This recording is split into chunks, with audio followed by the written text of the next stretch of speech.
today's session of Crash Course French, where I'll be teaching you about the difference between the imparfait and the passé composé. So the first thing we need to understand that in French, the past is expressed via two different tenses, the imparfait and the passé composé. You might be wondering, if both of them express the past, why do I need to learn two different tenses? What's the big deal? Well, the big deal is that they have a noticeable difference. The passé composé talks about a brief, completed action that doesn't repeat itself, whereas the imparfait talks about actions with long durations and they do repeat themselves. The imparfait also expresses the weather, habits, emotions, as well as physical appearance.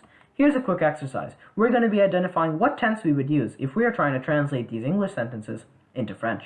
So the first sentence, for example, we would use the imparfait tense because it talks about physical appearance via the green scales. She ate all the cookies is a non-continuous action, so we would be using the passé composé. The last example talks about sadness, and as a result that's emotions, that falls under imparfait.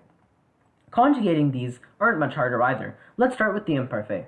It's the same subject, verb, and ending method, only we're going to be mixing it up a little. The first thing we do is we conjugate our verb using the new pronoun in the present tense, and we chop off our ending and we get the root.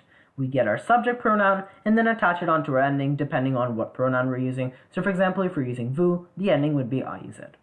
It's pretty much the same for passé composé, only we need to identify whether our verb is an avoir verb or an être verb. If it's an avoir verb, we get our subject and then conjugate it in the avoir. We take our infinitive verb, chop off the ending, and replace it with a regular verb ending that's shown below. So for example, if it's an ir verb, we replace it with an I, and then we stick on our newly conjugated verb with our avoir conjugation.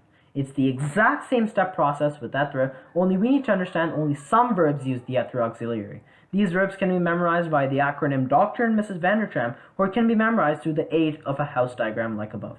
And that's it. Just remember that the imparfait is a long-term tense, whereas the passé composé is more of a short-term tense.